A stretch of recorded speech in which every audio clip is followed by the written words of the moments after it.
एक बार हजरत ख्वाजा मोइनुद्दीन चिश्ती रहमतुल्लाह अलैहि इस्लाम का पैगाम फैलाने की नीयत से अपने कुछ मुरीदों के साथ अजमेर शरीफ के एक स्थान पर तशरीफ लाए। जिस मुकाम पर हजरत ख्वाजा मोइनुद्दीन चिश्ती रहमतुल्लाह अलैहि ने क़याम किया, वहाँ के करीब ही एक बड़ा तालाब था जिसे स्थानीय हिंदू लोग अनासागर कहते थे। उस दौर में इस तालाब की वसात और पवित्रता के कारण हिंदू समाज में इसका बहुत एहतराम किया जाता था। उनका यह अकीदा था कि जो शख्स दिन भर गुनाह करने के बाद इस तालाब में गौस्ल करता है, उसके तमाम गुनाह धुल जाते हैं। इसी वजह से वे इस तालाब को हमेशा दियों से सजाए रखते थे। कहा जाता है कि इस तालाब में हर रात दिए जलाने के लिए तकरीबन 3 मन तेल की जरूरत होती थी। तालाब की पवित्रता के कारण वहाँ सभी हिंदुओं को दाखिल होने की इजाजत नहीं थी। सिर्फ आला तबके के ब्राह्मण ही वहाँ गौस्ल कर सकते थे और तालाब के पानी को छू सकते थे। उनका यह मानना था कि अगर ब्राह्मणों के अलावा कोई और तालाब के पानी को छू ले तो पानी नापाक हो जाएगा। हजरत ख्वाजा मोइनुद्दीन चिश्ती रहमतुल्लाह अलैहि और उनके मुरीद लंबे सफर से थके हुए थे। कुछ देर आराम फरमाने के बाद जब नमाज का वक्त हुआ तो ख्वाजा मोइनुद्दीन चिश्ती रहमतुल्लाह अलैहि ने हजरत बख्तियार काकी रहमतुल्लाह अलैहि को अजान देने का हुक्म दिया। हुक्म पाकर हजरत बख्तियार काकी रहमतुल्लाह अलैहि ने अजान देना शुरू किया। उस वक्त हिंदुस्तान में तौहीद का पैगाम और अजान के अल्फाज किसी ने नहीं सुने थे। जब लोगों ने पहली बार अजान के अल्फाज सुने तो उनके दरमियान हलचल मच गई। लोग अपने घरों से बाहर आकर एक दूसरे से कहने लगे, ये फकीर लोग कहाँ से आ गए और ये क्या पढ़ रहे हैं। अजान खत्म होने के बाद हजरत ख्वाजा मोइनुद्दीन चिश्ती रहमतुल्लाह अलैहि और उनके साथियों ने अनासागर तालाब पर जाकर वुजू करना शुरू किया। जब हिंदू पुजारियों ने देखा कि एक अजनबी दरवेश उनके मखसूस तालाब का इस्तेमाल कर रहा है तो उनके दिल में गुस्से की आग भड़क उठी। एक पुजारी बोला, यह दरवेश कहाँ से आ गया? बिना हमारी इजाजत के इसने हमारे पाक तालाब को हाथ लगा दिया। हम इस तालाब को कितना मुकद्दस मानते हैं और इन मुसाफिरों ने इसे नापाक कर दिया है। इसका कोई हल निकालना ही होगा। इसके बाद हजरत ख्वाजा मोइनुद्दीन चिश्ती रहमतुल्लाह अलैहि ने तमाम साथियों के साथ मिलकर जमात के साथ नमाज अदा की। लोग ये मंजर देखने लगे और कहने लगे, ये तो कोई अजीब फकीर है। हमारे मंदिरों में सब देवी देवता मौजूद हैं और ये उनकी इबादत न करके किसी नए खुदा की इबादत कर रहा है। अगर मंदिर के बाहर भी कोई खुदा है तो उसे भी मंदिर में रखा जाना चाहिए ताकि लोग उसकी भी पूजा कर सकें। शाम ढलने लगी। शाम होते ही राजा पृथ्वीराज के ऊँटों के चरवाहे अपने ऊँट लेकर उस जगह पहुंचे। इत्तेफाक से हजरत ख्वाजा मोइनुद्दीन चिश्ती रहमतुल्लाह अलैहि उसी जगह पर तशरीफ फरमा थे जहां आमतौर पर राजा के ऊँट आराम किया करते थे। चरवाहों ने देखा कि एक दरवेश का काफिला उनके मुकाम पर आकर बैठा है। उन्होंने हजरत ख्वाजा मोइनुद्दीन चिश्ती रहमतुल्लाह अलैहि और उनके साथियों से कहा, अरे फकीर बाबा, आप कहाँ से तशरीफ लाए हैं और यहाँ आकर बैठ गए? क्या आपको मालूम नहीं कि यहाँ रोजाना राजा पृथ्वीराज के ऊँट आराम फरमाते हैं? राजा के ऊँट यहाँ आराम करते हैं। ये जानते हुए भी आपने यहाँ बैठने की जुर्रत कैसे की? हजरत ख्वाजा मोइनुद्दीन चिश्ती रहमतुल्लाह अलैहि ने उन चरवाहों को नरमी से जवाब दिया, बाबा, हम मुसाफिर हैं और अनजान हैं। हमें मालूम नहीं था कि इस मुकाम पर राजा के ऊँट आराम करते हैं। चूंकि हम पहले ही यहाँ रात गुजारने का इरादा कर चुके हैं, तुम अपने ऊँटों को आज किसी और जगह आराम देने ले जाओ। आसपास बहुत सी जगहें हैं। हजरत ख्वाजा मोइनुद्दीन चिश्ती रहमतुल्लाह अलैहि का जवाब सुनकर पृथ्वीराज के चरवाहे बोले, फकीर की हिम्मत तो देखो, कहता है कि राजा के ऊँटों को कहीं और ले जाएं और खुद यहाँ बैठे रहेंगे। फकीर बाबा, ये तो हरगिज मुमकिन नहीं है। राजा के ऊँट अपने ही मुकाम पर बैठेंगे। यह कहकर चरवाहों ने हजरत ख्वाजा मोइनुद्दीन चिश्ती रहमतुल्लाह अलैहि और उनके साथियों को वहां से उठाने के लिए दुर्व्यवहार करना शुरू कर दिया। हजरत ख्वाजा मोइनुद्दीन चिश्ती रहमतुल्लाह अलैहि बहुत ही सरल स्वभाव के थे।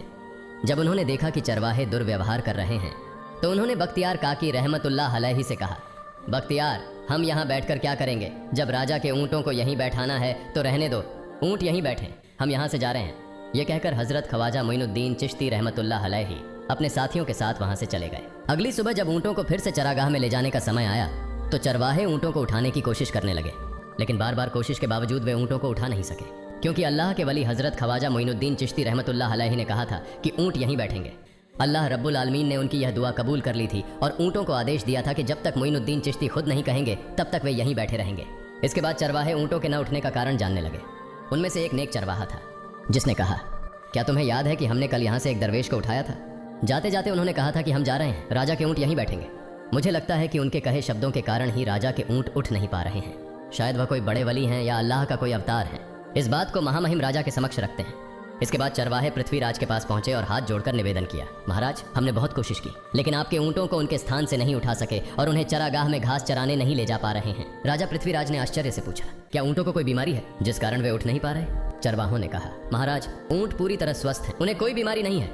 पृथ्वीराज ने कहा, तो फिर वे अपनी जगह से क्यों नहीं उठ रहे? चरवाहों ने कहा, महाराज, कल उस स्थान पर एक दरवेश बैठे थे। हमने उनके और उनके साथियों के साथ काफी दुर्व्यवहार किया और उन्हें वहां से उठा दिया था। जाते जाते उन्होंने कहा था, राजा के ऊँट यहाँ बैठेंगे और उठेंगे नहीं। हमें लगता है कि दरवेश की बद्दुआ के कारण ही ऊँट अपनी जगह से नहीं उठ पा रहे हैं। तब पृथ्वीराज ने हुक्म दिया, अच्छा, जाओ और उस दरवेश को मेरे पास ले आओ। जब हजरत ख्वाजा मोइनुद्दीन चिश्ती रहमतुल्लाह अलैहि पृथ्वीराज के दरबार में पहुंचे तो पृथ्वीराज ने उनसे पूछा, ए दरवेश, आपने मेरे ऊँटों को क्यों पंगु बना दिया है? मेरे ऊँट भूखे मर रहे हैं, कृपया अपना जादू उनसे हटा लें। अगर जादू नहीं हटाया तो मेरे ऊँट भूखे मर जाएंगे। पृथ्वीराज की बात सुनकर हजरत ख्वाजा मोइनुद्दीन चिश्ती रहमतुल्लाह अलैहि मुस्कुराते हुए बोले, हे अल्लाह के बंदे, हम मुसलमान हैं और मुसलमान कभी जादू नहीं करते। तुम्हारे ऊँटों को मैंने नहीं बल्कि इस संसार के पालनहार महान अल्लाह रब्बुल आलमीन ने बैठाया है। उनकी आज्ञा से ऊँट बैठे हैं और उनकी आज्ञा से ही उठेंगे। लेकिन मैं उस सर्वशक्तिमान से प्रार्थना कर सकता हूँ कि वह तुम्हारे ऊँटों को उठने की अनुमति दे। इसके बाद हजरत ख्वाजा मोइनुद्दीन चिश्ती रहमतुल्लाह अलैहि ने अल्लाह से दुआ की, हे अल्लाह, इन ऊँटों को उनकी जगह से उठने की तौफीक दें। हजरत ख्वाजा मोइनुद्दीन चिश्ती रहमतुल्लाह अलैहि की दुआ करते ही चरवाहों ने देखा कि ऊँट अपनी जगह से उठकर चरागाह की ओर बढ़ने लगे। यह दृश्य देखकर चरवाहे चकित रह गए और हजरत ख्वाजा मोइनुद्दीन चिश्ती रहमतुल्लाह अलैहि की करामत की खबर पूरे अजमेर में फैल गई। जैसे जैसे हिंदुओं के बीच हजरत ख्वाजा मोइनुद्दीन चिश्ती रहमतुल्लाह अलैहि की करामत की बातें फैलने लगीं और इस्लाम की महानता उनके सामने प्रकट होने लगी, मंदिर के पुजारी भयभीत हो गए। वे सोचने लगे, अगर यही चलता रहा तो सभी हिंदू मुसलमान बन जाएंगे। तब वे पृथ्वीराज के पास पहुंचे और निवेदन किया, महाराज, ये दरवेश हमारे राज्य में अशांति फैला रहे हैं। यदि आपने अभी इनका कोई उचित समाधान नहीं निकाला तो ये दरवेश सभी हिंदुओं को मुसलमान बना देंगे और तब हमारे देवताओं की पूजा करने वाला कोई नहीं बचेगा। आप इन्हें यहाँ से भगा दें, नहीं तो ये हमें यहाँ से बाहर निकाल देंगे। महाराज, हम आपको एक और भयावह बात बताना चाहते हैं। ये दरवेश कहते हैं कि जिन मूर्तियों की हम पूजा करते हैं वे पूजनीय नहीं है। उनका कहना है कि ये केवल निर्जीव पत्थर हैं जिनमें कोई शक्ति नहीं है। ये साधारण लोगों को इस तरह की बातें बताकर भ्रमित करना चाहते हैं। सबसे आपत्तिजनक बात यह है कि ये दरवेश हर दिन 5 बार हमारे पवित्र तालाब में हाथ लगाकर उसे अपवित्र कर रहे हैं। पुरोहितों की बात सुनकर पृथ्वीराज ने हजरत ख्वाजा मोइनुद्दीन चिश्ती रहमतुल्लाह अलैहि को बुलाया। जब हजरत ख्वाजा मोइनुद्दीन चिश्ती रहमतुल्लाह अलैहि उनके दरबार में पहुंचे तो पृथ्वीराज ने कहा, ऐ दरवेश, हम देख रहे हैं कि आप गोमाता का मांस खाते हैं और हमारे देवताओं का अपमान करते हैं। हमारे धर्म के बारे में तरह तरह की उल्टी सीधी बातें कर रहे हैं। हम यह सहन नहीं कर सकते। हम यह भी देख रहे हैं कि आप हमारे पवित्र तालाब को अपने अपवित्र हाथों से खराब कर रहे हैं। आप तुरंत हमारे देश से चले जाएं। हजरत ख्वाजा मोइनुद्दीन चिश्ती रहमतुल्लाह अलैहि ने कहा, बाबा, हम लोग तो केवल वुजू करते हैं, नहाते नहीं। अगर पूरी देह के स्पर्श से आपके तालाब का पानी खराब नहीं होता है तो केवल हमारे हाथ और चेहरे के पानी से तालाब अपवित्र कैसे हो सकता है? यह सुनकर पृथ्वीराज ने कहा, वे सभी लोग हमारे धर्म के हैं जबकि तुम लोग कहीं और से आ गए हो। तुम हमारे धर्म के नहीं हो, इसलिए तुम्हारे हाथ लगाने से हमारा तालाब अपवित्र हो जाता है। तब हजरत ख्वाजा मोइनुद्दीन चिश्ती रहमतुल्लाह अलैहि ने कहा, अच्छा बाबा, हम अब आपके तालाब के पानी को हाथ नहीं लगाएंगे, लेकिन हमें पानी की जरूरत है तो हम चाहते हैं कि केवल एक बर्तन में पानी ले लें। पृथ्वीराज ने कहा, ठीक है, तुम पानी ले सकते हो, लेकिन तुम्हारा बर्तन तालाब में लगे, तुम्हारे हाथ नहीं। अगर तुम्हारे हाथ स्पर्श करें तो हम इसके खिलाफ सख्त कार्रवाई करेंगे। राजा के साथ सहमति के बाद हजरत ख्वाजा मोइनुद्दीन चिश्ती रहमतुल्लाह अलैहि ने अपने मुख्य खलीफा बख्तियार काकी रहमतुल्लाह अलैहि से कहा, बख्तियार, जाओ और राजा के तालाब से एक बर्तन में पानी ले आओ, लेकिन बहुत सावधानी से पानी लेना ताकि तुम्हारा हाथ तालाब के पानी को छू न सके। बख्तियार काकी रहमतुल्लाह अलैहि हजरत ख्वाजा मोइनुद्दीन चिश्ती रहमतुल्लाह अलैहि के आदेश का पालन करते हुए आना सागर से पानी लेने गए। उन्होंने बर्तन को तालाब में डुबोया और उनका हाथ पानी को नहीं छू सका क्योंकि चमत्कारवश पूरा तालाब एक छोटे बर्तन में समा गया। आना सागर पूरी तरह से सूख गया और उसकी तली में केवल सूखी रेत दिखाई देने लगी। जब पुरोहितों ने देखा कि उनके पवित्र तालाब में एक भी बूंद पानी नहीं बची है और वह मरुस्थल की तरह सूख गया है तो वे घबराते हुए राजा पृथ्वीराज के पास गए और बोले, महाराज, यह तो भारी संकट हो गया है। पृथ्वीराज ने पूछा, क्या हुआ? पुरोहितों ने कहा, उस दरवेश ने हमारे पूरे तालाब का पानी ले लिया है। अब हमारे पवित्र तालाब में एक बूंद भी पानी नहीं है। अगर इस तालाब में पानी नहीं होगा तो हम अपने पापों का प्रायश्चित कैसे करेंगे? दूर दूर से हजारों हिंदू लोग इस तालाब में स्नान करने आते हैं ताकि वे अपने पाप धो सकें। अगर पानी नहीं रहेगा तो वे यहाँ आना बंद कर देंगे, जिससे हमारा बड़ा नुकसान होगा और अजमेर की मान मर्यादा मिट्टी में मिल जाएगी। पृथ्वीराज गहरे विचार में पड़ गए। वे हजरत ख्वाजा मोइनुद्दीन चिश्ती रहमतुल्लाह अलैहि के खिलाफ कोई कठोर कदम उठाने से झिझक रहे थे, क्योंकि उन्हें आशंका थी कि अगर उन्होंने दरवेश के खिलाफ सैनिक भेजे और दरवेश ने सैनिकों पर भी जादू कर दिया तो उनकी परेशानी और बढ़ जाएगी। इसलिए उन्होंने कहा, तुम लोग जाओ और उस दरवेश को मेरे पास बुला कर लाओ। मैं देखता हूँ कि वह क्या चाहता है। अगर उसकी मांग उचित होगी तो हम उसे मान लेंगे, और यदि उचित नहीं हुई तो हम माफ़ी मांगकर अपना तालाब का पानी वापस ले लेंगे।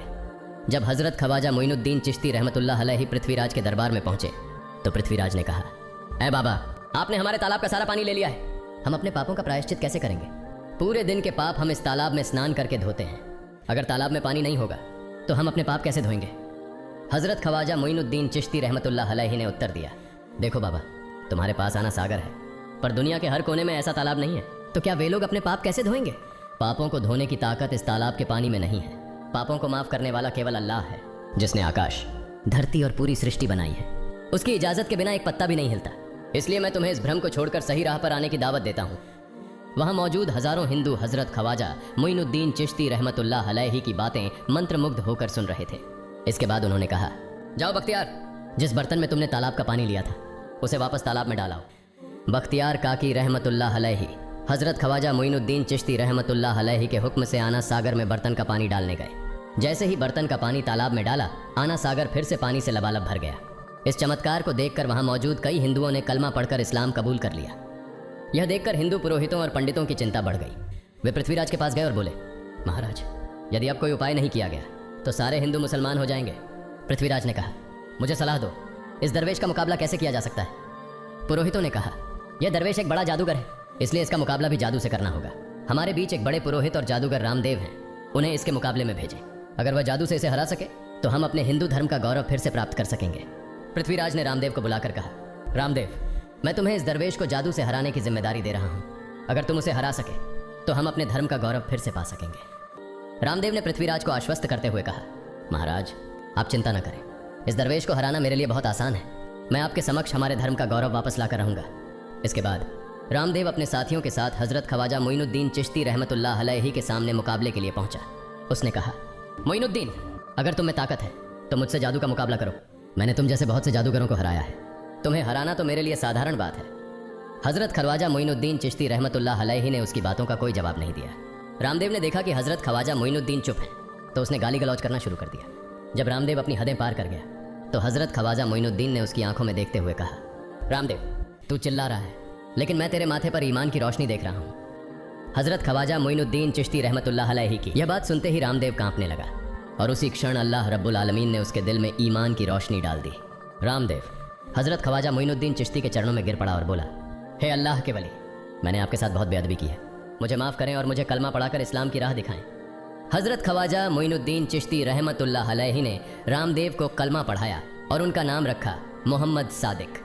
इतिहास बताता है कि बाद में रामदेव मोहम्मद सादिक के रूप में एक बड़े अल्लाह के वली बन गए।